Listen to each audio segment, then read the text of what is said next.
What's up, everybody? How's it going? This is the return of the Church of True Christ Sunday Sermon Live. So excuse that little bit of a slip up. I'm just really excited to be back. This is really cool. So I was on vacation last week, and of course, you know, Don and Diana have been on their kind of role and on their vacations and doing the family stuff as well.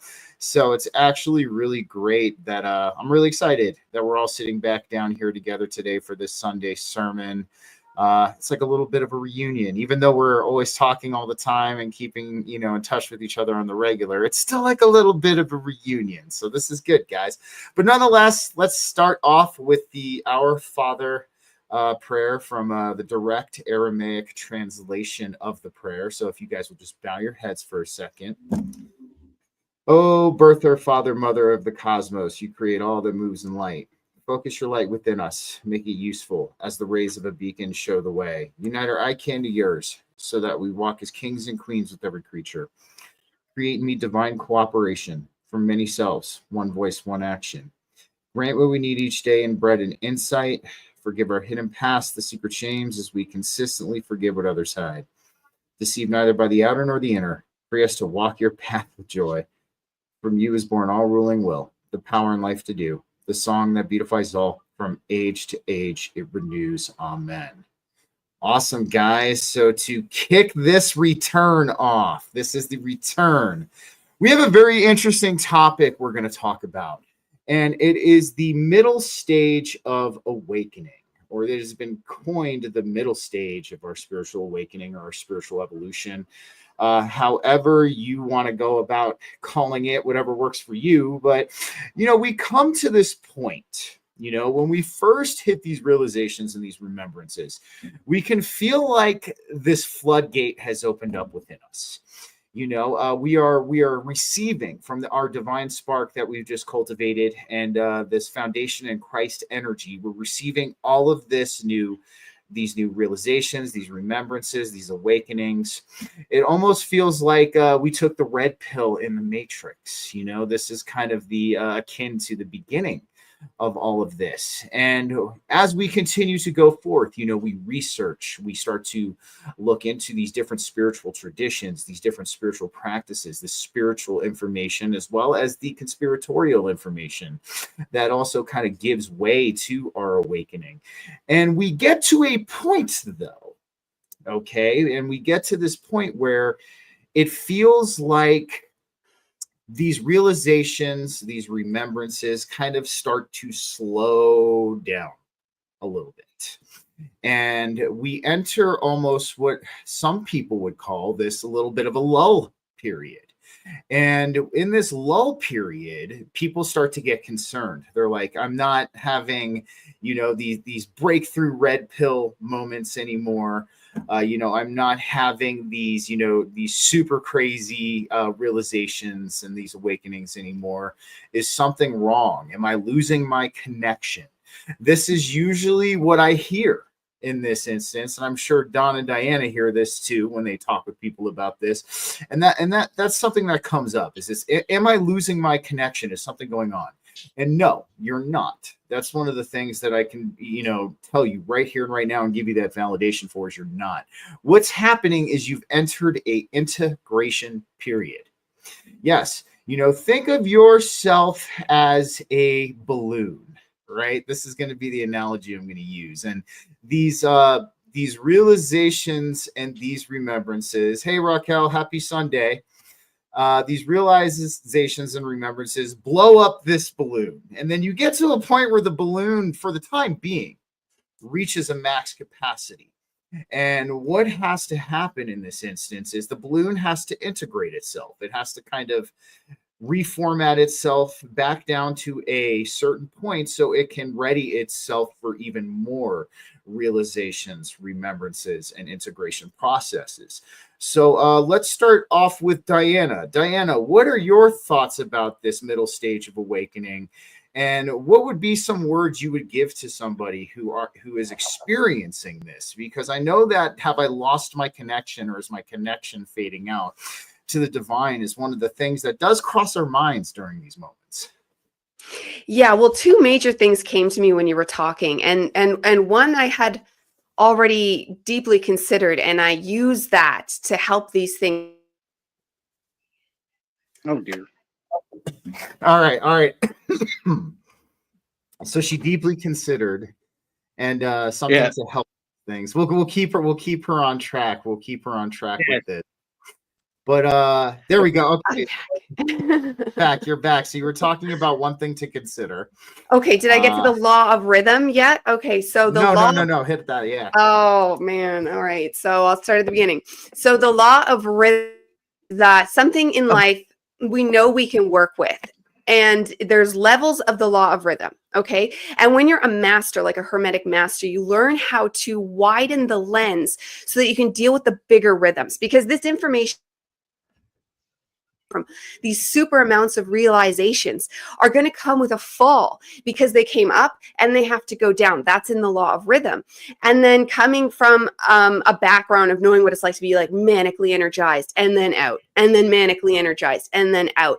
When you work in the integration part during the epiphanies, so with every epiphany, be grounding, with every realization, with every experience, try to that as much as possible in the time, and it will extend out the period where you are intaking so that you can maximize your intake. And then that brought me to the word tantric, which of life, though we're talking of life, like when you learn to harness an energy. So just think of it as an energy.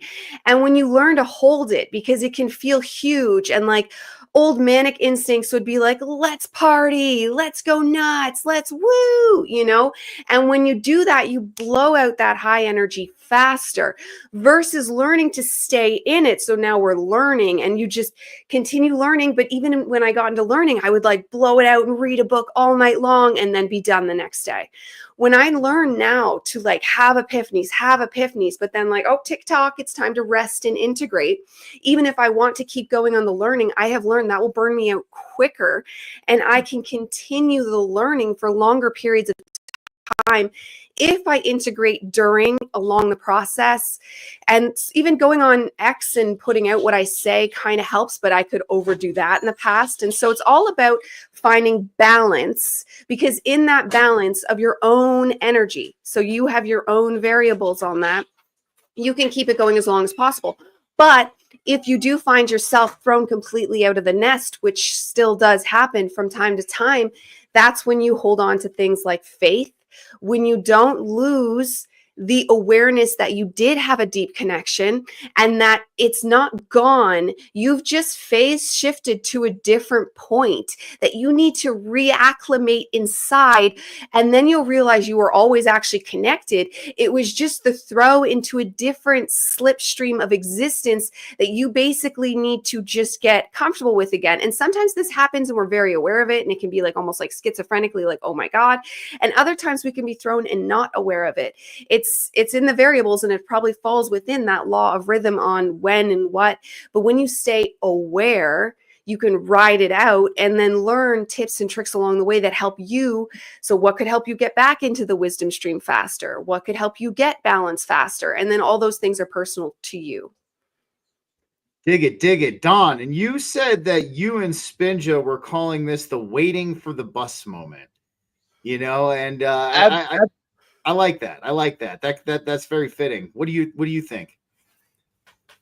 Well, and this actually came to me because we were experiencing that. Like, I'm sitting here waiting. I felt like Forrest Gump waiting for the spiritual bus to come and take me to Jenny's house. Like it just felt like you were doing nothing but talking and like, what is going on? It seemed like you hit a pause, right? Like you've had this awakening, but now what? Like, what is going on? And it's funny because this video, which inspired this conversation, landed on my social media feed, and I'm going to borrow heavily from it. And it's from a channel called Fractal Wisdom. And it's basically a breakdown of this entire scenario. And it's after we see the illusion, after the distraction and noises of the construct, and we actually have that awaken, it feels like we're sitting there in silence and there's no sense to anything and everything's kind of meaningless. You get that no ambition, no drive. Like I had that moment when Karen asked me to figure out the construct of reality, and I figured out not why we're here, but how we're here. And I was like, well, what the fuck is the point then? Right? You have that. It's not even spiritual psychosis. It's like, I figured it out, but there seems to be no point to it. Like you're just kind of stuck.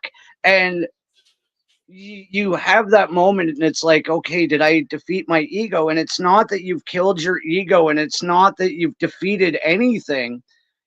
Carl Jung explains it, that you've gotten to the point where you've gotten beyond your persona, that public image, the ego driven you that you always had to be, right? That you've allowed that to die because you've gone beyond that in your awakening. You understand that all of those distractions, all of those attachments, all of those football games, stock market crash, everything stupid that is just here to distract us and makes us, the three-dimensional version of ourself is not actually the true self, right? You're basically, exactly as you guys were saying, in this adjustment phase of going through that ego-driven persona, which we don't want to live from anyway, because it's really to serve the purpose of the construct, and like figuring out who self is. What is our divine purpose? What drives me? What makes me feel good about me being me, right? That's the place and space that we need to live in. But there is that silence, and you're almost in the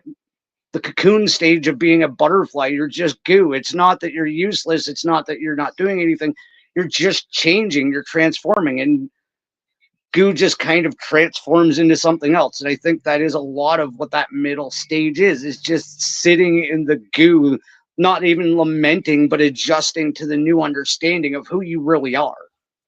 Think of it as the pupa stage. Think of it almost as this. We go through many deaths and rebirths in our spiritual evolution. And with that being said too, we break through many veils.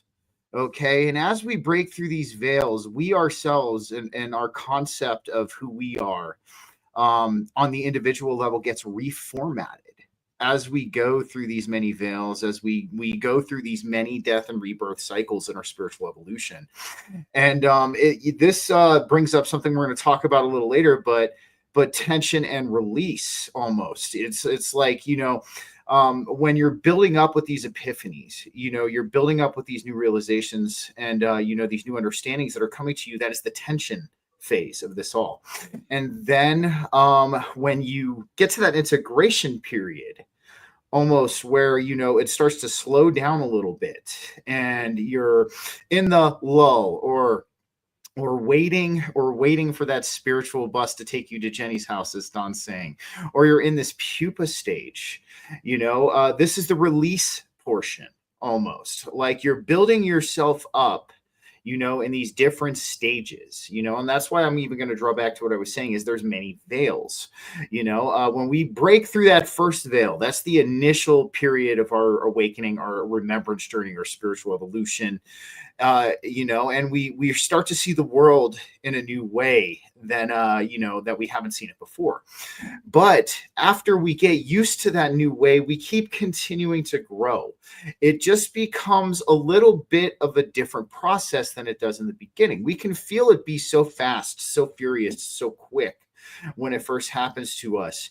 And a lot of times, that can send us, as Diana was saying, into the psychosis almost a little bit. It can kind of, spread ourselves out. We can lose ourselves, but ultimately we end up regaining ourselves, but in a different format afterwards. So, one of the biggest things I can say to people that are experiencing this is, and, Sam kind of laid it out here in the comments, the silence.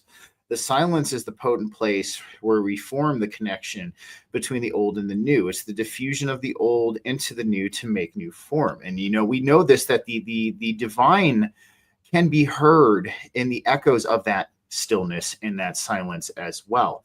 So that integration period that you're experiencing, guys, this is how it rolls. This is almost like it's prepping you, it's training you for the further realizations that are going to come. And we've said on this show multiple times, the truth that today may not be the truth that tomorrow, and this is what this process does.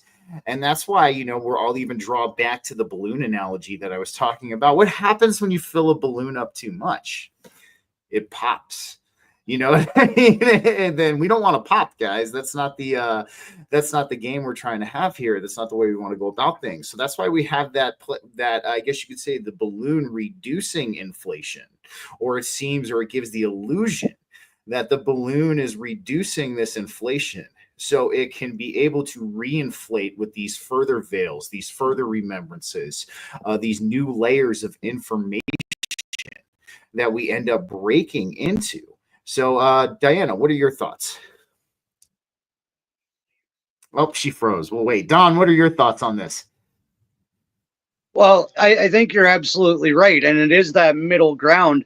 And one thing I do want to touch on before we get far away from it is something, it relates to something that Sam and I were talking about. And it's the somatic responses that our biological form gives us. Like, you're going to feel guilt and shame and like fear and anxiety, and it's going to present as depression because you feel like you're doing nothing and nothing is being accomplished.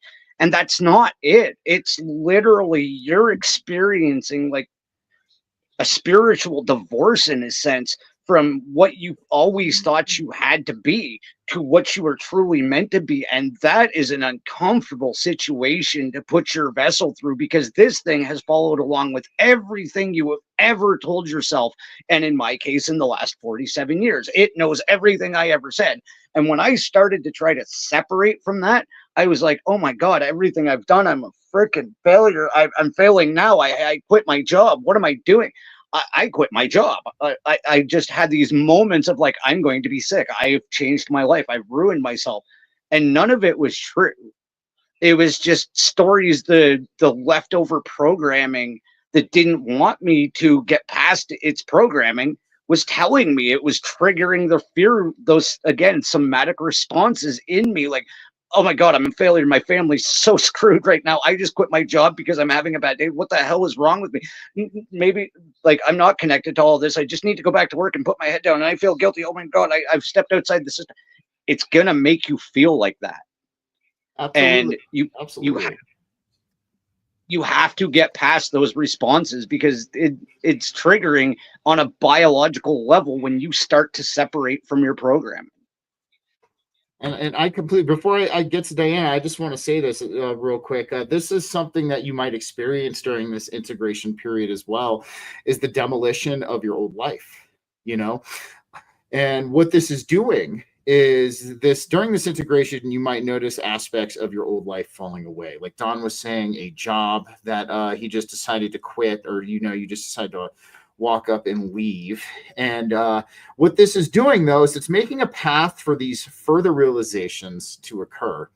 And it is also opening you up to having a heart-centered life as well, because this is what we're all moving in towards on our spiritual evolution, is we want to live in that most joyful, abundant, heart-centered space in our lives. So, and sometimes, through this integration period, we realize that we've formed how you could say a relationship or an attachment to the toxic things around us. We've gotten familiar with them. They are our norm, and humans being creatures of habit, we can become attached to even the most toxic things. So I just wanted to throw that in there. Diana, what are your thoughts? 100%. And I did burn it all down. Back in 2015, I had that whole thing. Everyone knows I got fired, but that's because I was calling in sick all the time. Actually, it was 2014, but I always think of it because 2015 was the year I got to just sit and learn for a whole year. And then I briefly went back to work for a few months because my unemployment wore out. But honestly, no, I couldn't. I was like, no, I did it for a little bit. And then it had that fun, exciting experience of it's a new job. And I was working for Apple. So talk about the divine giving me one of the coolest jobs they could have been, like, the dangling carrot. Here you go. It was my dream. So like, I was a big Apple fan. Like, we used it in school. I'm like, back when Teams mattered, right?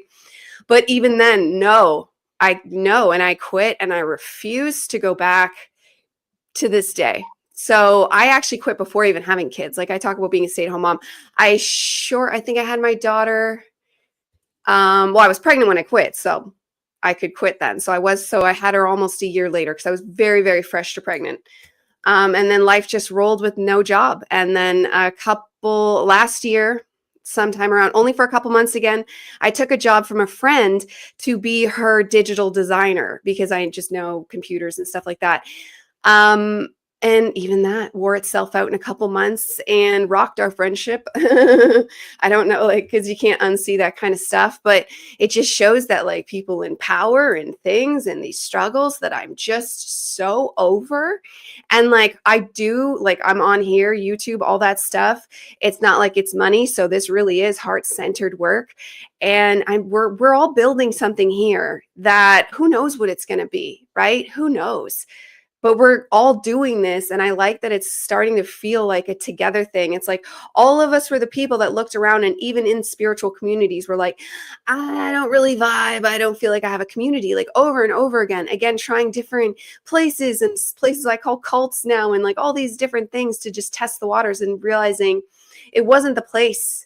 And then now we're just building something, and who knows what that's going to be, but that's definitely part of the solution to get out of any kind of schizophrenic behavior is cognitive dissonance to a maximum degree, where your true self and incoming information is not lining up. And funny enough, sometimes the subconscious self that is your old self needs to die off, but also likewise, you need to also allow in just new, because we are the inventors of the new world. And that literally needs to come out of our minds. The all is mind. We're not waiting from somebody to give us the answer. We keep having these spirits talk to us, and the only thing that ever lines up is when they tell us to calm down, that we're love, that everything is love, that they're really just psychologically fixing us. When it comes to actually the invention of the new world, it means we need to do that Carl Jung work to completely alchemize the self into the new earth being, but then also be the ones that think up the new ideas, thinking them up as first and foremost. And then hopefully all those sleepers that don't want to wake up will at least start to fall on board with the new ideas coming in, and just automatically pick up the behavior without even overly noticing much went on. They might notice a bit of it. Oh, things were weird since COVID, right? Yeah. The entire world has changed, and it continues to change every day. And we are those thought contributors and the makers of the new world. So that is going to come with a lot, but as long as you're doing that alchemical work, that's the entire process right now. I think that's really good. I want to bring up a point that you were just speaking about, Diana, how the information that we're receiving actually contradicts the experience of our true self that we're walking into. And Sam actually kind of says something great here. Your soul just can't take the misalignment anymore. Mm-hmm. And that's absolutely, we talk about how when we go on our awakening process, our spiritual evolution, our soul, we get offended at a soul level, and we start to see the misalignment that we've been living in. We start to see how we've formed attachments to these toxic behaviors. And just something I want to throw in before we keep going forward on this too. I actually talked about this a little bit with my show with Sam last Wednesday, and I've brought it up a couple of other times too. As you go through these integration phases, and as you go through these new remembrances and realizations too, the divine and Christ are going to hold you even more personally accountable to your awareness and your realization. And I think this is something that, bears repetition, because we can see, thank you, Spenja. We can see, sometimes when we embark on our spiritual evolution, we're having these remembrances. Sometimes people can fall back into old habits. Sometimes people can be tested and they can fail this test when it comes to returning to an old frequency or an old toxic behavior that no longer serves them. But what's going to happen in this instance during these integration periods, especially as you gain more awareness outside of the integration periods, is the Christ and the divine are going to hold you accountable. So if you end up failing these tests and you end up falling back into these old ways, the karma you're going to experience is going to get very, very, very heavy. And I've called it the divine backhand multiple times on this show. You are going to, because now you're at this stage. Think of like Christ and the divine are looking at you and they're like, oh, look, he's gotten to this step. Very amazing. And of course, you, Diana, talk about the Harry Potter stairs and stuff like that. But you've gotten to the step. That's amazing.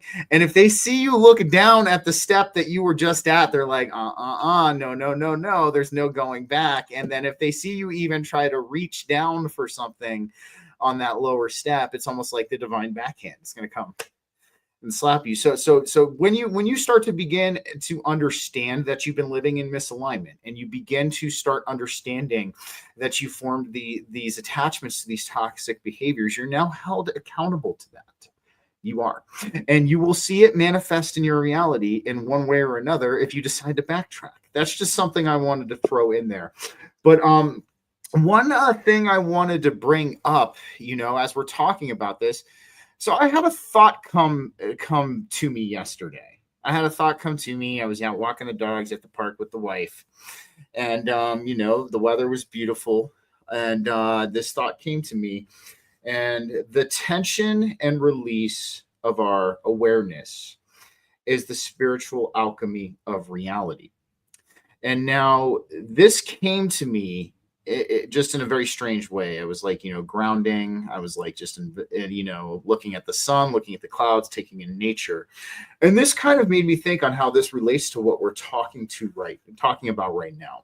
So we have the tension periods in our lives where, we're getting these realizations, these remembrances. We're having almost the walls of our old life shattered down around us. And then we have the release in these release periods, like as we're talking about right now, the integration, the release of this tension, and then integrating the lessons from it. And, this could very well play into how our mental faculties also interact with our reality. There's some kind of alchemy going on when it comes to tension and release. So, like we've talked about before, our awareness, our consciousness is not just from the head up or from the neck up. That's what a lot of people think, and sometimes people can get caught in that. They're like, when they're thinking of consciousness, it's there. No, do you feel your toe get stubbed? That's awareness. You feel when a mosquito bites you on the leg. That's the awareness in your consciousness down there. And so when we go through this tension and release, we ultimately are flowing with the energetic makeup of this experience that we're having here. There's periods of tension and release. This is how energy seems to formulate. We have energetic buildup being the tension, and then the release for the integration. And it seems to go in these cycles. So this is something I kind of want to bring up because it's a yogic concept, because, talking about Christ being a Kriya Yoga master and all that, I feel like this is a great topic to bring up right now, because this is something, they say that yoga is life. Right? Like, when you're everybody's doing yoga, whether they realize it or not. And we have these periods of tension and release in our lives. And one of the biggest things that we learn to do through these periods of tension is we learn to breathe. We learn to focus on our bridge that's there. And what this does is it puts us in control of the tension. It makes us understand where this tension's coming from. And it helps us bring ourselves into that period of release. So I'm starting to get like this little bit of a tidbit and a message that this is something big that we need to focus on. We're talking about expansion and contraction of energy, contraction and expansion of our awareness. I mean, Diana, what are your thoughts on this? Lots. That's perfect. And that actually goes back into like the tantric thing that just came to me when you were talking earlier, because the release, like when you're building up tension in this, because we are getting energy streaming down to us. This is why there's an increase in like drugs and alcohol and addictions and all these things, because there's a tension building on overall earth. And you could take that tension and like a cheap thrill, like people going to their internet stuff, on the other side of things. But when you're thinking about energetically and with your thoughts, you could take that tension and go to the bar and have fun, and then it's gone and you're bleh. And you could keep having to repeat that because you're not taking that energy where it's meant to go. You're not holding that energy inside and letting yourself just be uncomfortable, like just okay, I feel uncomfortable and I don't know what's wrong. Like, I think a lot of us have experienced this, like this, that's what part of like our early awakening was. And it can still even happen where there's this building of tension and it's like discontent and we want like anything to just solve it.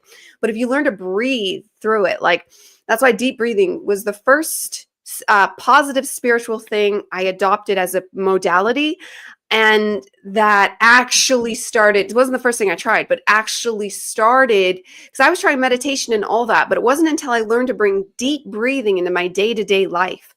So any moment that was happening where like, you know, you'd want to get like, you know, build resentment to life or build, you know, your own just discontentment, that's just going to spiral in a negative manifestation way, because this tension can do that to us. If you're not used to just be uncomfortable, just deep breathe. And this is, we do want to meditate and have our yogas and things like that, because when we stretch out the fascia, that helps with this tension as well, because we want to learn to basically be able to hold it.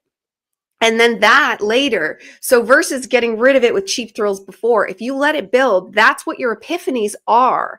That's like that payoff to holding that energy is when you start getting epiphanies and like drug-free euphoric experiences, which I think a lot of us have experienced. And you just get these divine gifts and you get massive upgrades. Like I've had such shifts that like there's behavior I used to try to work on like years and years and years ago. And like, it just, one day I realized I'm like, it's gone. And there was no, it wasn't gradual. It was like that. And I was consciously working on it, but it's like it was taken away overnight. And that's because that was one of these, like you talk about the cities and stuff and how there's these powers. I think there's so many different things that can just be gifted to us. And as we know about timelines, that's like timeline jumping, but it's all part of knowing how to hold the tension of the ascension energy and then learning to wield it, like as we are energy wielders.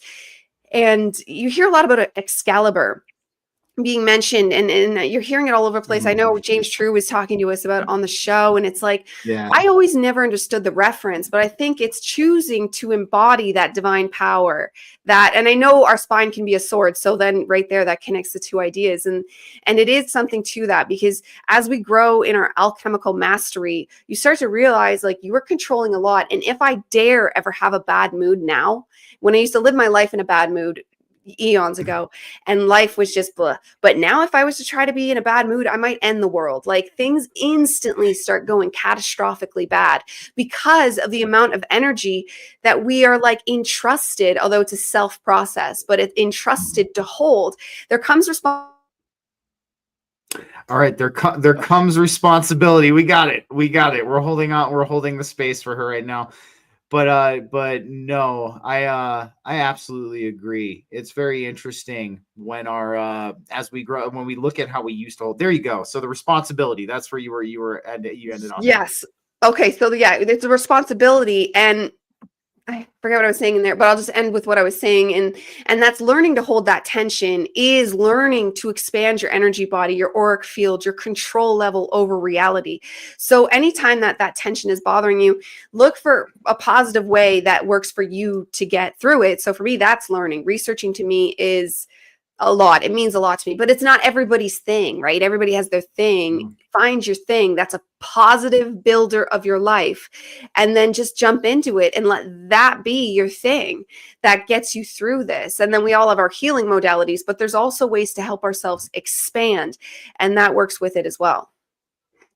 Completely agree. Don, what are your thoughts on tension and release? I know Spinja just kind of commented here that that's what's happening for you guys right now. Absolutely. And I think Diana hit on something really good there too. And this integration is actually brought up in Carl Jung's work is again, and he calls it the individuation. And, you know, it's letting go of that ego base versus the self. And I know Diana would love this part. It's basically changing from the dopamine, you know, dirty energy hits into the, you know, delayed gratification, exactly what we're talking about, retaining for that true bliss, right?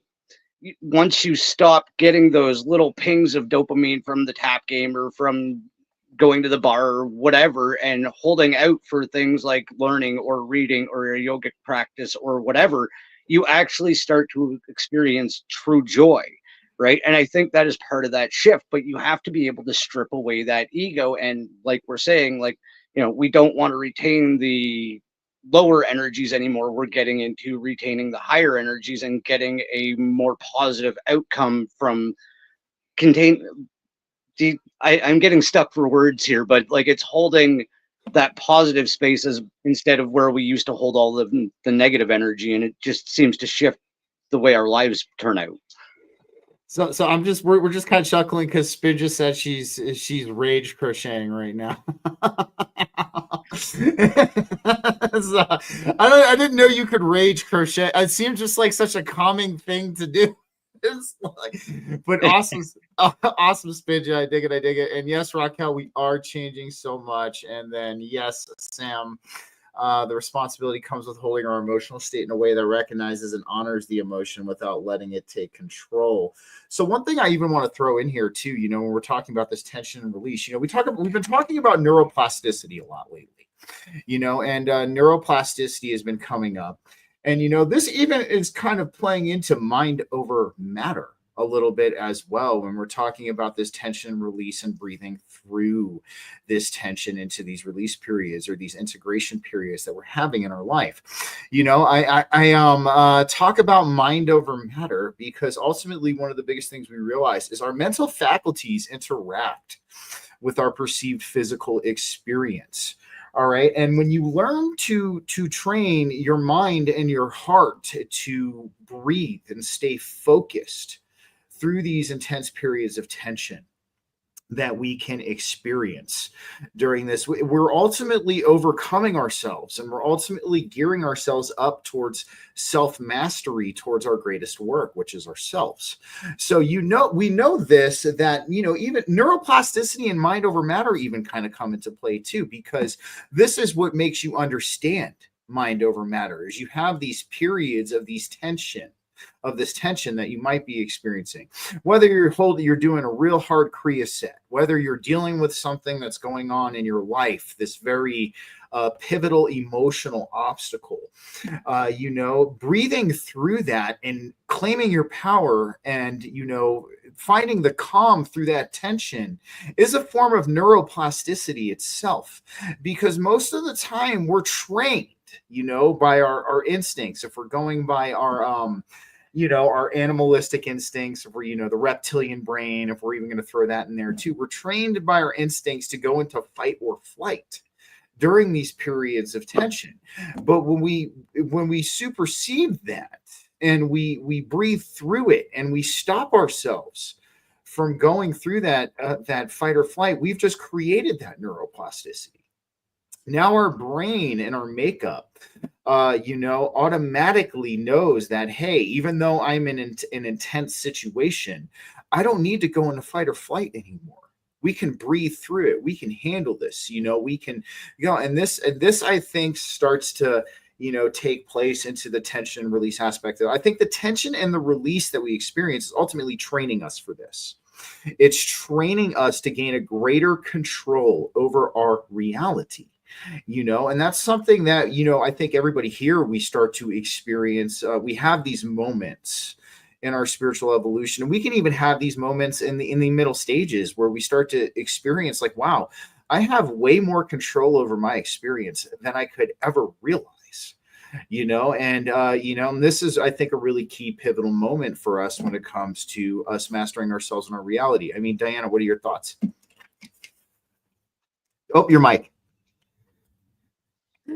Yeah. So the word that comes to mind is entrainment, where you are retraining your brain to accept different standards, because the brain itself, 95% subconscious on average, it wants programming. It needs solid programming, and solid programming is usually a repeat.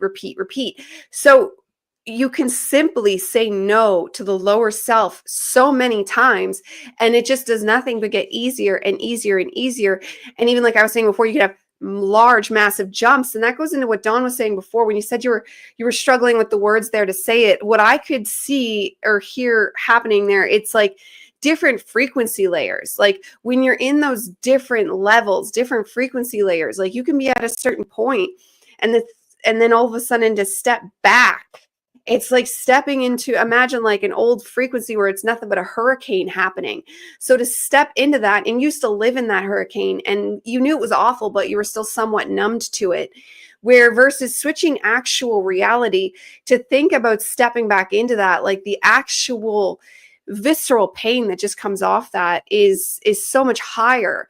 And then so that's why the higher you get, the harder it is to fall. Like sometimes, like I even have moments now, like even like my version of whining now, it's like wishing, and I know we've all wished this, so I don't actually mean it, and I don't want that to ever manifest, but like remember the days when we could just slack off and just be not so good and not worry about all these things and just make mistakes and it not like have all this awareness over it, where now it's like you can't even like see someone else's litter on the ground and not feel guilty about not picking it up. But it's like, gross, I don't know what they did. Like, they could have germs. Like, I don't want to touch their garbage. Like, of course, I pick up all my garbage, all my kids' garbage. But it's like, I'm to the point where I just see that and I feel bad and I want to do something about it. Like, because we're at this higher caliber where our problems, they change. Like, it's like you always need those problems to catalyze you forward, but you end up changing what they are. And like going back into what you there, and we're gonna there you go. Going back, you were saying going back into what? Yeah, what you were saying during your thing. I can't remember exactly what you're saying, but I wrote down the stairs and the ramp, because when you are in the microcosm of your existence, because we are in layers and it's all layered, right? Especially if you're on the microcosm, it's like you're going upstairs. So everything you're doing feels like a major jump up and a major jump, like stop drinking, stop smoking, stop what, and they're just such major, stop gluten. They're major steps that like take us huge steps forward. Stop fluoride, which I feel like a lot of us coincidentally stopped fluoride. So like you just make these huge steps, but then once you get to higher realms, it's actually like a ramp, and it's actually subtle, which could go back into what we were saying earlier, can feel like you're not progressing anymore. But that's just because you've gotten yourself to a state where now you're dealing with a ramp, and it's not such dramatic shift to dramatic shift. It's to slight hint, but ever moving upward, which is ultimately what our trajectory is. I think all of us watching this and all of us here today. Absolutely. Don, what are your thoughts on that? I totally agree. And like you were talking about with breathing through it, as you were explaining it, I just had this visualization. I come from the trades. I was a carpenter because when I was younger, I wanted to be a chef, became a carpenter out of necessity, did a lot of manual labor jobs, worked in a stone quarry, did terrible back-breaking work. Mm-hmm. And it's inevitable in those line of work that you're going to hit your hand or you're going to hit your thumb with that hammer. Now, you have to think about our ingrained initial response. What is it? Well, it's not initially breathing. It's when you've realized you've done something wrong. We usually swear or chastise ourselves or the situation somehow. Usually it's a giant F-bomb, like, and then what do? Take a huge breath in, right? You breathe, you relax, you realize this now hurts. Then you integrate it, accept it, and look for the forward path. Like, okay, now my thumb hurts, but I still need to do this work. So I'm just going to breathe through it and it stops stinging and it becomes more acceptable. And you can move it around a bit more and it's more malleable and usable in the situation. And you've calmed down and it doesn't even really hurt anymore. It's just kind of a tingle. And then by the time you're 15 minutes into the scenario, you realize it's not even hurting anymore. And that is much of what integration is smashing your spiritual hand with that freaking hammer over and over again. It's going to sting and you're going to have to breathe through it. But all you have to do is breathe through it and realize the pain is going to numb. It's going to subside and you're going to walk through it. Just like you did the sore thumb, like Fred Flintstone. It goes away. Dude, I want to tell you, I know that pain all too well. I've lost this thumbnail probably about 3 times in my 15-year career in the trades, and the only thing that makes it feel better, guys, is you got to breathe through it, and you got to heat up a little tiny drill bit, and you gotta drill it into your thumbnail so the blood comes out and the pressure's released, and it's the only way. But like as Don was saying, it's very akin to that. Coffee stained mug. Thank you for joining. Appreciate that. I want to bring up something Kyle said, though. He said something very interesting, and I actually wrote this down. I'm going to be taking a look into this. So Kyle said metacognition is something I try to practice regularly. It has been shown to grow neuroplasticity. Very good, Kyle. I like this. That's good to see this coming from you, man. And then we have coffee stained mug. Thanks for being here. It's powerful when we can remind ourselves. I've danced this dance before just to keep dancing. Great connection. And ultimately, I like Don's analogy because one of the biggest things we've come to discover in our spiritual evolution is it's not all rainbows, butterflies, Laffy Taffy, and unicorns, And I think that's kind of a picture that's painted in a lot of ways by certain people in the mainstream spiritual crowd. But we know, guys, a lot of us here know that our spiritual work can be down, dirty, nasty, sometimes fragmenting to a degree.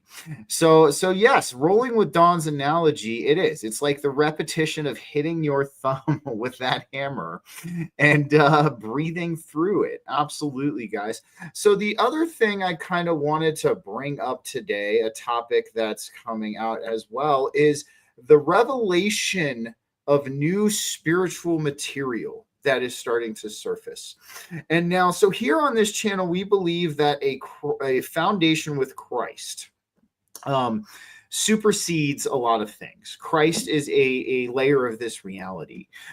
Christ is the middle pillar, the Heros Gamos. This is a concept that we can take with us, through and throughout our spiritual evolution. We want to balance the two hemispheres. We want to balance our internal masculine and feminine energies.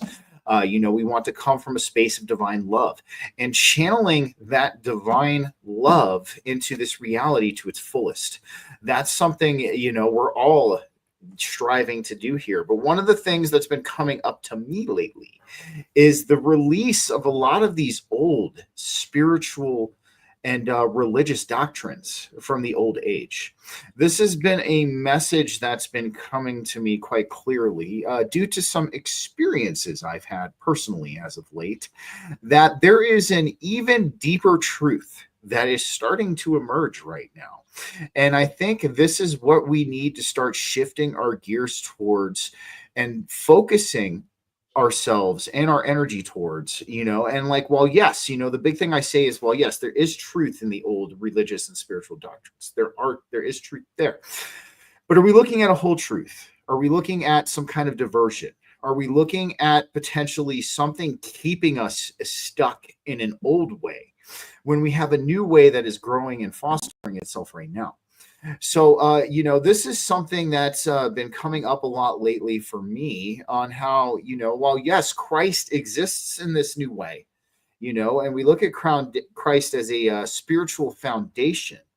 But when it comes to looking back at these old books, guys, from this old age, I think we're kind of past the point of reading now. And when I say past the point of reading, not that we're never going to read again. Of course, we're going to read again. I'm reading these comments here. There might be new books that come out down the line that we like to read. But I'm talking about these old spiritual doctrines, these old religious doctrines. We're moving into this new age, not the new age community, but this new age that we're currently in. So Diana, I want to get your thoughts about this because this has been coming up a lot for me lately. And I think it's been coming up for the two of you a lot lately as well. And so let's hear. Well, it's literally why I became a minister.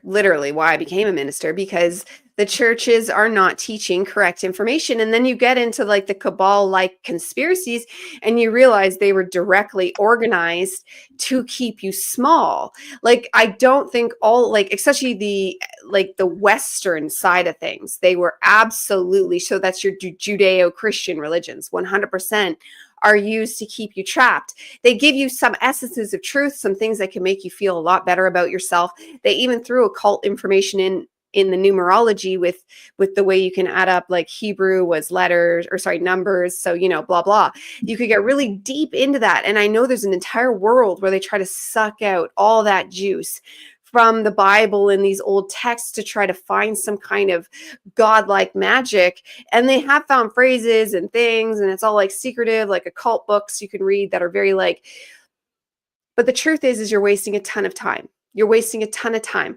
It's better to actually understand the deepest truths of God and then feeling that within yourself. So one thing that came to me when you're talking, it's like, when we sign off from this show, when I used to do my show solo, like when I was a minister and I did my Sunday services very irregularly, but I would always make the point, you are divine.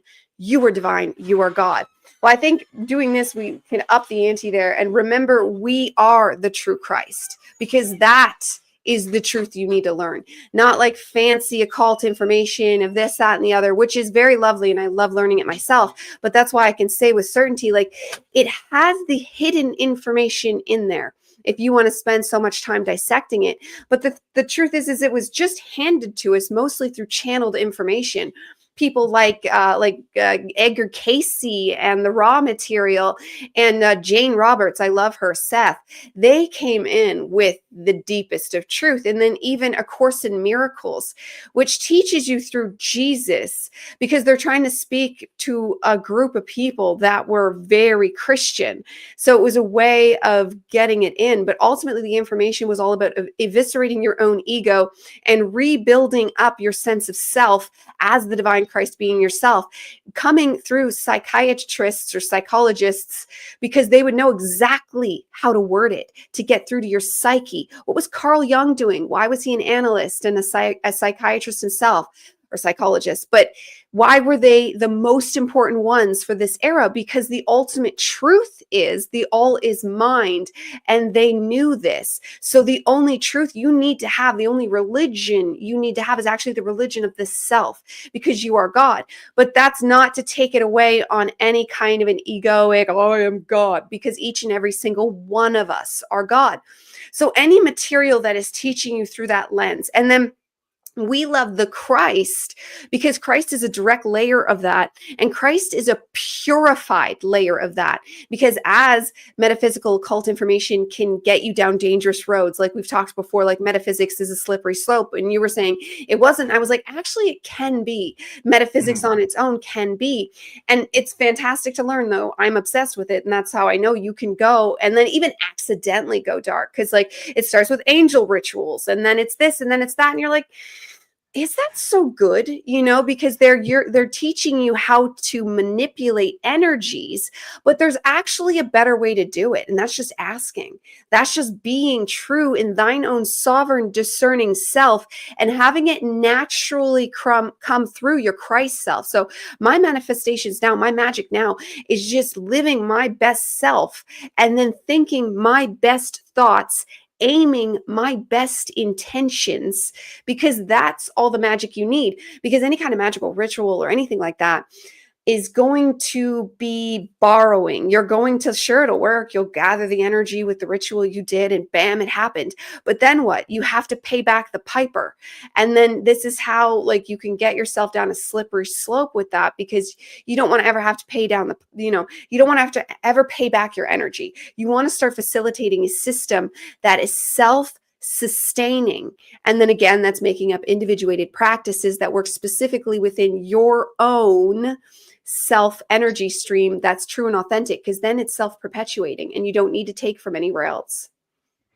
I dig it. I dig it. Don, what are your thoughts on dropping the spiritual and religious doctrines of old and something new emerging here? Well, because I'm talking to you two, of course, I have my notebook with me, and it actually hit on 3 main points. And one you and I have done entire shows on is being aware of the shamans versus the charlatans that are in our community, because a lot of them will try to inlay that dogmatic belief, like, you need me, you need to listen to me, you need to hear my way of doing things. And it's almost like slipping into another religion when you're just trying to figure out your spiritual awareness. And you have to be very aware of that. Anybody that keeps telling you you have to listen to them, you have to go to them for healing, you have to know this is all about self, and you should be learning to do these things yourself, right? We're all our own shamans in a way, right? And I think that's one of the major things that is going on here is, like, you know, these people become YouTube famous and all of a sudden they're a messiah because they overnight have 500,000 subscribers, and we must all listen to the lady with the funny CGI filter on her face with the British accent because she's now the super smartest person in the world because she's using ChatGPT. I don't think that's the way this is supposed to work either. And it happens very quickly where there's a new religious idol in the spiritual community. And I don't think we're supposed to have those either. The second, I was going to get a little personal because what you guys were saying completely resonates, is like most of what I'm figuring out is through my own understanding, through my own I don't even know if I'm channeling, but I have a connection to different versions of my consciousness that are explaining things to me that I need to understand in this reality. And it's of an urgent nature. That's why it's been coming in so hot and heavy. So again, I would say, you know, it's the referral I was going to make there is like, yeah, I've started to understand things like the I am waiting for a bus analogy that Spinja came up with. And then there's an entire thing where Carl Jung explained this exact phenomena of the middle stage. And I had no idea what it was, right? We are all getting the same information. We don't need other people to tell us it. We can find it on our own and filter it through our own self. And I think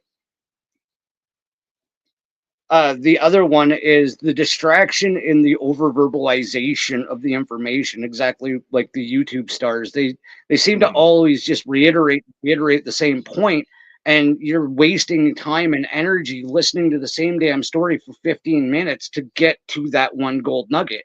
It's not like when I talk to you or I talk to Diana or I talk to Sam or I talk to Kirsten. It's like, boom, we get to the point. This is the shit that I think it is. Sitting through it, even on these video websites, is like reading a chapter book, and you're like, get to the goddamn point, get to the stuff. I understand what you're talking about, right? And I think that's another thing we need to discern, and that kind of is my thoughts on where we are with that. I just want to say I have something for that, but I want to give a shout out real quick, man, because Kyle, you're blowing my mind today, dude. I've been trying really hard to reconcile the concepts of the Christ consciousness and the Kundalini awakenings, pursuing a better understanding of theosophy has helped. Man, I'm going to tell you what, Kyle, keep going. Keep fucking going, man. Like, seriously, you're doing great. I like that. But no, Don, I'm going to like touch on something that you said too.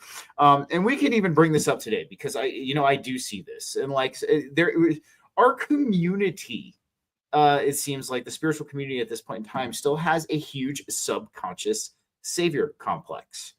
And I see it, so like there's a particular account, and I know Diana has heard me say things about it. I'm not going to name the name of this account, but he blew up super fast, and he uses AI on a lot of his posts.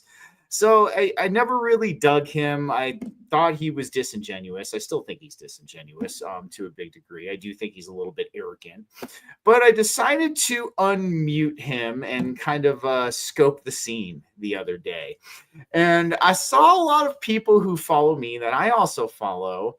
I shouldn't say this at church, but I'm going to say this because it's only the best way I can describe it. They were proverbially smoking his pole. And almost like worshiping him to a degree for what he was saying. And like, it definitely put a little bit of disgust in me. Like, you know what I mean? It put a little disgust in me because it seems like in our spiritual community, there is still this attraction to these external saviors. And there still is a subconscious thing that because this person has a bigger following than me, he must know more. He must be on to something. He must know more than me. And this is something that, Don was talking about the gurus in this community, the self-proclaimed masters, the self-proclaimed gurus, all of these different things. And guys, this is something we try to put forth, what we're talking about is Christ is an internal savior. When we understand that we have Christ in our hearts and we walk with the foundation of Christ, we understand that we have the power of the divine within us. And this is something that we're all capable of. This is something that we all have. Okay. And I see it more often than not, people thinking just because this individual has this much followers or, this, and this, that this is, it is. It's almost like a subconscious idolatry that's kind of like starting to showcase itself. And this is something we have to remove, guys. This is something we need to stop playing into. We need to stop falling for if we're ever going to truly walk with Christ, because Christ even said that you are capable of the same things that I am. You are going to become what I have become. Okay. And that is for each of us, guys. It's not just for some special select person that has 88,000 followers. It's not for some special select person that you see in the mainstream who might be catering to your ideology or your narrative. Okay. This is for you. And this is the biggest understanding and the biggest batch of disillusionment I think that a lot of people are going to. And we were even talking about this with James, Diana, how some people are afraid of their own power. It's like some people are not ready to wield that Excalibur. And what are we calling Excalibur in this sense? Our true spiritual power, our true spiritual strength that we come into, that we acknowledge, that we take back when we start to walk with this foundation of Christ. So I want to get you guys' thoughts on this, because I had to just go off on that for a second, because it is something that we see a lot of. It's something that we're still seeing a lot of. We see people, just because this person has this many followers, that they think that they're in a subconscious context better than them. But really, guys, you are awesome yourself. So what are you guys' thoughts on this, Diana? Well, actually, for the account you're talking about, because I was there from ground zero. Like, we had close to the same amount of following, and we followed each other, and out of nowhere. So there's a couple of things that could have happened here, but I experienced it. So I was in it, and it was an egregore. And this is how, like, if you like, we talk about egregores like they're negatives, but I've been talking to Sam about this too, because I've been having these realizations that egregores actually feel great. Egregores feel wonderful. When you're in an egregore, you're like, oh, this is amazing. Yeah, everything's sinking. But for me anyways, like, it's short-lived because it's false, and false things just don't stay with me. But when this started, there was something true there. So he either paid for the following to go up, or he made a deal with the devil. Or he was actually, and this is what I hope it was, and this is what I thought it was originally, he was actually on a very, very powerful divine stream that the divine did want us to hear it first, which we've seen with many, many, like even that old cult I was a part of. She was amazing. And then her following blew up, and then her ego got the better of her, I guess. And she started to lead from the ego. And sometimes wisdom still came through, but that ego was always first and foremost. And I think that's what we're seeing here. Is I actually do think it could be deal with the devil. It could be paid for. But if I was devoted to the three, I do think it was heart-centered at first. I think it was real. And he was always using the AI. But I was also using AI once upon a time. Oh, not that long ago. This is one of my recent things I went through, like a month or so ago. But I again went through that where it was like, it was amazing. We're going to do such great things together. And then it fizzles out because it's not true. So that's also what happened with him. And because he's using the AI, it blew up, and it did make a lot of great points. And it was like, wow. And I was right there commenting and asking questions and getting answers that I think are truly fantastic. I actually think they're real. But that was like, as the growth was happening, his growth is kind of stalled last I saw. But he started repeating the same message. And now he does start talking to his followers like they are parishioners, like he's a Messiah, and they are. So it's totally changed. And this is what we all have to be aware of. If you blew up to 30,000 followers tomorrow, or let's say it's a week, because this is how it happened for him, like a week to week to week, or day to day to day in that week, sorry, it by the end of a week or maybe a week and a half, he was up to 30,000 followers from being only around 1,000. Like we started at the same place, and just like that, bam. And then just like that, very quickly you watch the ego get involved. The ideas run dry, perhaps because the ego got involved. Like I know this just when I'm trying to like, or you probably like this, but right now to stream and just like, yeah. But then if I let my ego like bump in there, all of a sudden the message starts getting wonky, and then the whole thing's just ruined, because I can usually like, it gets tainted. And then the problem is, if you are a content creator, you have to realize when your ego gets involved. You have to stay aware. Absolutely. And this is why a lot of us grow slowly, so we can see it start to happen and just not let it happen. But if we were to blow up in a week, who knows what we would do too, right? Like, I don't know. That's a very good point. Don, what do you think as far as taking our power back and not getting caught up with these self-proclaimed masters and these self-proclaimed gurus that kind of start to show up? Before we get to that, I do want to say thank you, Kyle, for showing up to the last couple of lives I've done as well. It's good to see you. You are doing hella good work, and love you, brother. Absolutely. Keep going. Just like, Absolutely, right? Good to have Kyle, you. Glad yeah. you're nailing it, bud. And I'm gonna again go from a personal place here. Like right now, we don't even have the financial energy for me to be doing this in the light that I'm doing it. It costs me about $800 a year, right? But I do seriously think I'm doing this from a purpose, not a place of profit. Like I keep being told this is my calling. I'm the gift of gab. I'm here to spread the message, but I want to do it organically. Right. I've seen on my own, and I've seen channels that Kyla follows, like there was one guy that happens to have the name of an archangel that all of a sudden was identifying as the archangel. And I don't know if he deleted the video after or not, but came out in one video and admitted that he was starting a cult.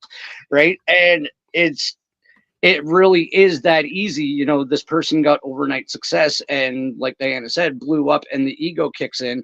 And I see it, and I think it's very dangerous. You can either get to the point of ego or strictly doing it for profit, and neither one of those are going to allow you to deliver the fundamental message that we're here for, because it's almost like you throw a block back in your way, like the ego or the greed kicks in and the musings stop. Right? You do slightly get disconnected because you're no longer listening to yourself. You're listening back into your 3D persona. Right? You're coming from the place of need and want. You want the attention. You need the money, blah, blah, blah. It changes the way we're receiving the signal. So I absolutely agree with all of it. I do. It is the ego almost blunts the signal. It almost like it tries to throw in a very dense energy to the signal, and it always comes out weird. It always comes out wrong. I've even caught myself a couple of times throughout the years of doing BG Cast where the ego would like start to slightly get involved a little bit. And I remember I would like sit there, I would say something, I'd listen to myself and be like, ew, dude, what the fuck? like the meme, brother, brother. And that's what like popped into my mind. And then I would just completely nix that like right away and just be like, no, we're not going down that road. We're not doing it. But ultimately that's what it is. And I mean, and this is what we talk about with the divine in Christ to truly see as a success in this world. And this is something, especially us as content creators who are walking it with this spiritual foundation. We're trying to do this from a space of authenticity. We're trying to do this from a space that truly resonates from our core. And we try to deliver this message in a way that we see fit. And what is divine success in the eyes of the heavenly source and Christ?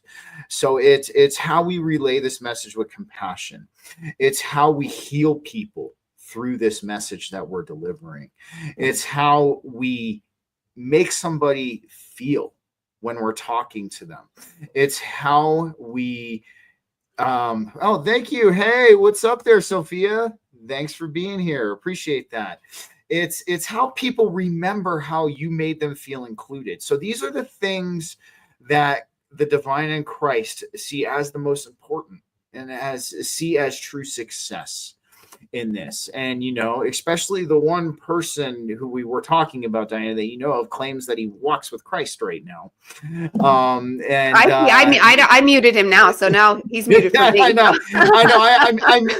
I muted him again after I saw that. I was like, absolutely not. You are not. I was like, no. But again, this is what we see. This is what we see as true success, you know, and this is something we have to hold in our awareness, because I know we get frustrated sometimes, you know, like, and we've all gone through our periods of frustration, you know, where we almost feel defeated in what we do. But we have to remember that, guys, you know, if we heal one person through this message that we're talking about, that is worth more. A yoga coach, like, I do therapy, like, we do offerings that align with our soul, though. They are aligned with our soul. And I've never heard you advertise yours. I don't advertise mine anymore. Like, besides this accidental just talking about it, because like there is something, because we do want this to be our lives, but we're offering something and then it's equal. It's not like I don't know, because like people can have normal jobs and not get owned by the devil.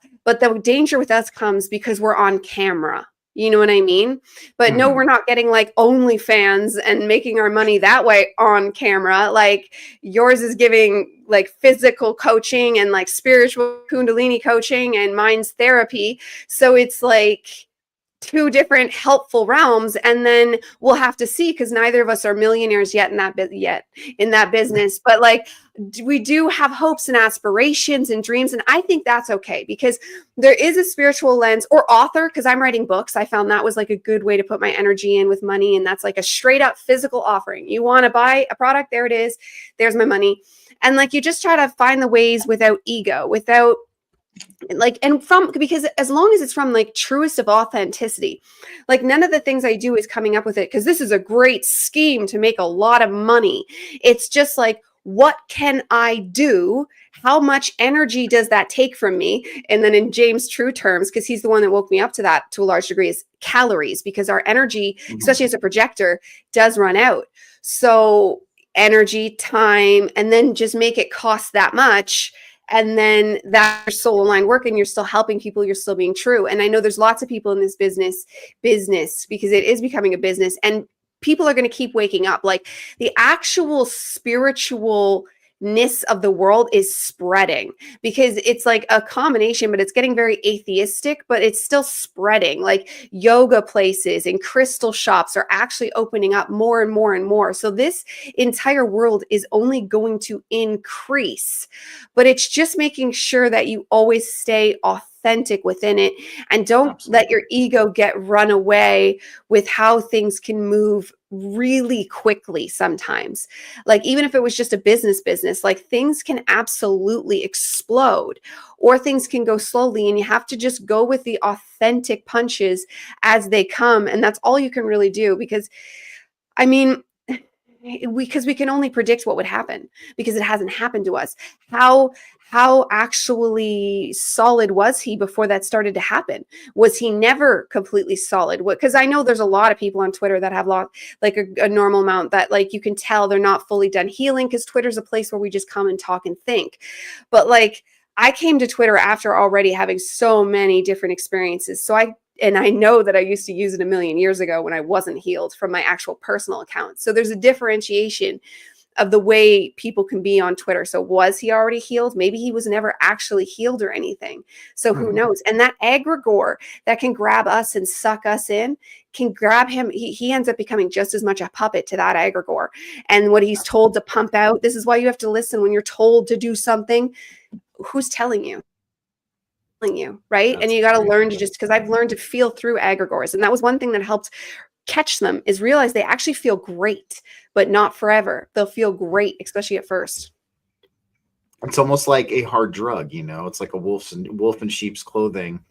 It does. It feels amazing at first. And then what happens is the ego starts to kind of step in. Real quick, I wanted to make a quick, because this Woo Riders, what's up, man? He made a joke about Don Rogers knowing about the OnlyFans, but see, I'm gonna borrow a quote from Tyler of Fourth Way, because Tyler's an absolute stand-up dude. He said he was gonna make an OnlyFans for his pineal work, and he was gonna call it Only Glands. So Don, there you go. You can start your Only Glands for your pineal work there, and you can get cracking. But and then we have Coffee Stain Mug coming in and saying actually something that I really like, dude. This is awesome. We are starting to understand that spirit is the literal baseline and not the exception. Great stuff, Coffee Stain Mug. We all have a place. Don, what are your thoughts on all of this? Well, first, Derek, thank you again for showing up. And there is a running joke on my page. Don Rogers doesn't have an OnlyFans. I have lonely fans because it'd be damn lonely to listen to me.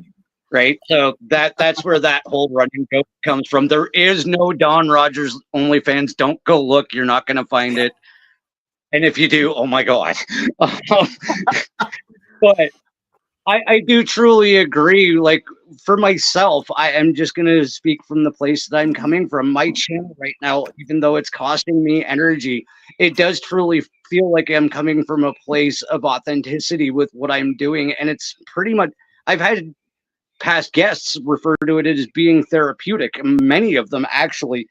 And for me, it really is living from that authentic place, because grade 9 me, the one that hadn't been completely broken by the world, wanted to be a life coach and somebody. I was studying human behavior and sociology in grade 9 before life happened and that got diverted.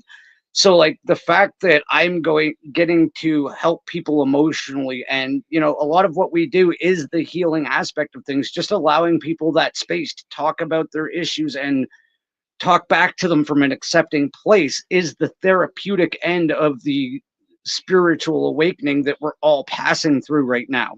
We need each other. We need to heal one another. And yeah, I would love to be able to do this from a point where it sustains me right now, where you guys have turned it into somewhat of a feasible sustainability. I haven't got there yet, but I would absolutely love that. But right now, this feels like it's coming from the right place in my heart. And if I have to trade $800 of my energy for it right now to deliver it, that's what I'm going to do. Right. I know it's going to balance out because I'm doing right by the universe. And that's the only place I can come from right now. Absolutely, man. And that's such a stellar point, because like we were talking about, even let's just even touch on egregores for a minute, because that's something that I resonate with. Not every egregore is bad. I mean, and even just a kind of a little bit of a history lesson on egregores. During World War II, how big the Nazis were into the occult and things like that. So they actually formed an egregore. I did a show on this. If you guys want to check out, this is why I know this. They formed an egregore called the Wotan back then.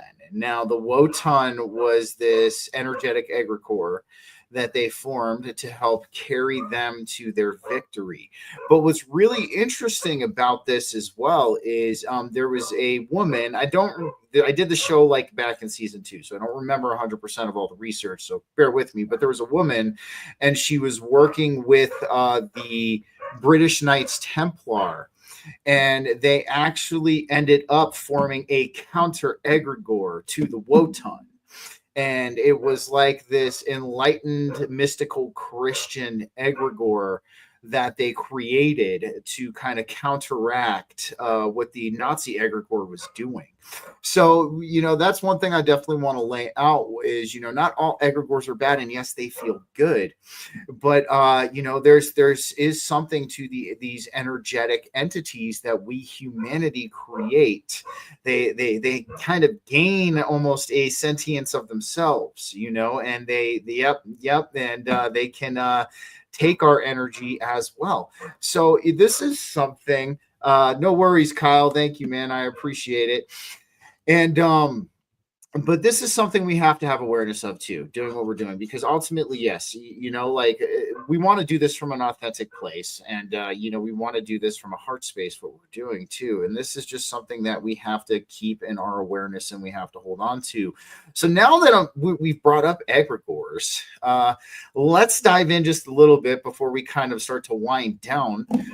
So Diana, what would be your tips and tricks for people if they feel like they're getting snatched up from an egregore, to like kind of reclaim their power and to break away from it, because this is one of the things we talk about is, we're all spiritually strong here, but if we're not aware of something happening, or we're turning a blind eye to something that's happening to us, almost in a, whether it be a subconscious or a conscious way, it can kind of get through to us without us realizing. So why don't you kind of dive into what you think, what happens to somebody when an egregore kind of snags you in a way that we can break free from it? Microphone. Okay, so why I was doing this is because it's an actual force, an actual energetic, like Tasmanian devil that will, like the old cartoon, how he turned into a tornado, and it grows and it grows and it moves and it shifts and it grows. With the more people that get involved, the bigger it grows. The stronger it gets, the more sentient it starts to grow. So the more it gets attached to its survival, because ultimately, and this is a debatable point, but they can get themselves so huge, they grow independent life force. And that's apparently their end goal, is to get so big, they become independent. That's how the gods, like Zeus and such, could have been created, like hypothetically, under this idea of energy. But even if you wanted to just keep it in the original paradigm, that they are a living embodiment of the group energy that's coming together, started usually by somebody. So like you could be, this is how mob mentality happens. Some guy in a riled up group, because the energy is already permeating, will get the idea. Because so when the energy is permeating, that group created it without anybody saying anything. So the egregore started off silence. Imagine that, just from the energy. And then somebody, although a bunch of people might have got the idea, says burn down the building, but one guy finally says it, and that's it. The egregore is lit. Everybody starts coming alive with it. Even one of us could be in the crowd and we would be all of a sudden like, well, yeah, it's fucking burned down. All right. And then but because we're aware, we're going to be like, this is weird. I'm not a murderous person, but you're going to feel this 100%. Somebody's going to call you on the phone. They're not actually going to be there. They're like, what are you up to? You're like, I'm about to burn down a building. They're like, why? And you're like, and you'll give the lame reason that the egregore will have implemented into that algorithm of what the answer is. Oh, because they're upsetting us in this way. And they're going to tell you the logical reasons why that's wrong, but you're going to have a fire within your chest that tells you absolutely not. This burning down of the building is exactly what we are meant to do right now. This is our divine purpose. I feel this lit up in my chest 100%. This is what we're meant to do, because I'm going along with the thoughts. I could have taken my earlier thoughts that was like, wait, why am I doing this? But instead I fed into the egregore. I decided, yes, let's do this. And then the more you feed into it with your agreeing, the more you are taken in and under. Next thing you know, you're actually burning it down. But let's go the other way. Let's say you took your thoughts and you're like, maybe I shouldn't. You can get out right away and just ignore it. Let's say you went partially in, you're almost at the point of burning it down, and finally you're like, guys, I shouldn't burn down this building with you. Well, all of a sudden, they will attack you. You were once their best friend, but now you're going to be stupid. I mean, in this scenario, they might actually kill you, but let's just keep it PG. And they're just going to come at you and attack you and say, you're wrong. This person is so correct. This idea is so correct, because egregores can fall under a person or just an idea, a situation, an organization. Most anything that is like a solidified idea form can become an egregore, and it will create like a magnetic force that wants you to pull into the idea. But essentially, you need to stay sovereign and of thine own self. And the more you stick to that, the more you'll stay aware and sovereign of that, and you can get yourself out. And the sooner you get out by just ignorance. So ignore them. I mean, you can't fight back. You can't be like, guys, don't burn it down, because then you're pulled into the egregore as an adversary. And I mean, if someone's actually doing that, you might have to. But let's say it's a more benign situation. you can just choose to walk away, because otherwise, if you're part of the adversary, then you take on the plot and the character and the script of what happens to the adversary. And generally, adversaries don't win. The egregore itself wins. How egregores fall is everybody just wakes up and starts to ignore it, and then it falls to dust and it's gone, because it's held together with our mind powers. Absolutely. That is really well summed up, Diana. Don, what are your thoughts and your tips and tricks on how to not get roped up in mob mentality and group egregores? I love what she just finished on, and I'm going to say Simpsons did it on a Halloween special when she just said, "Don't look like you're not paying attention." There's where all of the mascots and the advertising I remember. life and make it go away is just don't look. Just don't look. Absolutely dead on, Diana. Now, for myself, when I feel these situations occurring in life, it's something that Kyla and I have really been using to heal a lot of our traumas, and it works for other things too. It's something we developed. We just call it the why word, right? If I don't know why something irritates me, why something pisses me off, why something is happening, why something doesn't feel right, I just keep asking why, right? Because it'll give you the next reason. Your mind will give you the next process and your reason. But if you get into a loop, you know that you're in an egregoric cycle. Like you're just being backfed the story. But when you keep digging at it, it's like, okay, I'm getting the same answer again. That can't be it. What is it? Right? You just keep asking why until you get to the root cause. And if the root cause is not something that you feel divinely guided in doing, like Diana said, taking your own original advice, and it just seems like it's coming from somewhere else, it's likely coming from somewhere else and trying to influence you into a behavior to create what it wants. Like it wants fed, it wants to be created, it wants to become a god or a demon, or it's trying to get you. It's like our own universal predictive programming, right? It's trying to make you create it, right? Because we are the creator beings. We've been here since we were just dust. We've created everything through the divine connection to source, and that's what it wants us to do. Something has figured out how to feed off of us or to get us to create whatever it wants. I don't want to say necessarily feed, because there are good and bad, but it wants you to do what it wants to do instead of what you're divinely guided to do. Dude, home run, the both of you guys. And I actually just want to throw something in there for, how to protect yourself from these egregores and, how to pick them out. Now, if you get into a group of people that are almost zealous in their narrative and their ideology when it comes down to certain things, and we could talk about a couple of groups that we already know, but whether there's a few I'm sure we can think offhand. But if you see that, especially for those of you who are starting off on your spiritual evolution, I want to bring up Kyle. Kyle's starting off on it would seem. So this will kind of be like a little bit of advice for Kyle. If you walk into a group or you start affiliating with a group of people that are almost overzealous in their narrative, their ideology, and what's going on, you're most likely dealing with an egregore at that point in time. Also, too, you can kind of sense it in a lot of ways. Now, if you're in this group and you see a lot of these people almost acting like they're in some kind of a hive mind, that would be another little bit of a sign that you can kind of take with you and be like, okay, there's probably an egregore working here of some kind. You see these people almost working in unison, like they're in this hive mind, and they're kind of playing off this energy and they're working with this energy. And I mean, Diana and Don both kind of described good ways too. Don, is that the one where the Jet Puff Marshmallow Man comes in on The Simpsons again? All of those mascots come. I remember they had like one that was like almost like a spoof off Ghostbusters, and Homer was like looking at him. Yeah, I think I know that episode, but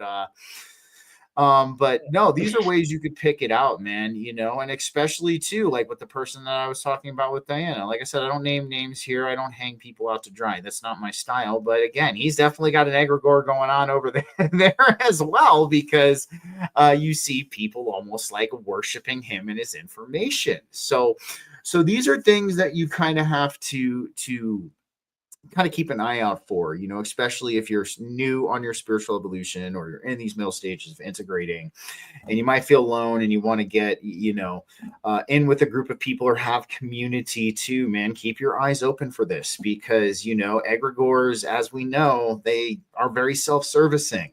They are service to self. They are not service to others. And that is something that, comes with, I'm going to quote Kyle here, that personal agency and that personal sovereignty that we have, and as well as our discernment, guys. So these are our biggest tools. They will always be our biggest tools, our sharpest tools in our chest in this strange, unknown, uncharted territory that we're in for this current batch of humanity. So nonetheless, guys, I think this is a great conversation. We're going to go ahead and wind down. So guys, I have, let's do kind of a little bit of a reintroduction. Let's head off with that. So even though this is the Church of True Christ Sunday Sermon, I am BG Cast. You can find me on the Forbidden Knowledge Network with these two fine people here as well, who are both on the Forbidden Knowledge Network at www.forbiddenknowledge.news. Please go and support all 4 of the documentaries over there for some good homegrown content with no narrative, and that's made with a lot of heart. And of course, you can find me on all major podcast platforms and Rumble and YouTube under BG Cast, and you can find me on all social media under BG Cast. Diana, why don't you give yourself a little bit of a reintroduction and let everybody know where they can find you? Awesome. Well, I'm a metaphysical minister, and you can find me at transcendingascension.com. And my main hub of information is YouTube, and it's just at Transcending Ascension, and there's years of information there. Amazing. And Don, after the After Dark show, where can everybody find you, my friend? Aside from everywhere you mentioned, of course, on my own channel, Don Rogers at March 4th Productions, and it's literally the word at, not the sign. I'm on Rumble. If you want to add me on Facebook, just don't be weirder than I am, and we'll get along fine. Say more than hi, because that shit drives me nuts. But no, you can reach me on everywhere Stephen mentioned and on my own channels. And this has been an absolutely awesome conversation, guys. Absolutely, guys. Well, we will be back next Sunday for another Church of True Christ Sunday sermon. We hope you guys enjoyed this conversation today. If go over to the X page, it's at Of True Christ, and give us a follow if you like the conversation we had here. And we're trying to bring back grassroots Christ, grassroots spirituality, blue collar spirituality. And we are trying to implement the wisdom and the teachings of Christ into an everyday format. And that's what we do here. But other than that, guys, thanks for joining us. We will be back next Sunday. Have a beautiful Sunday and enjoy it. Go outside, get some sunshine. It's good for you. Have a good one, everybody.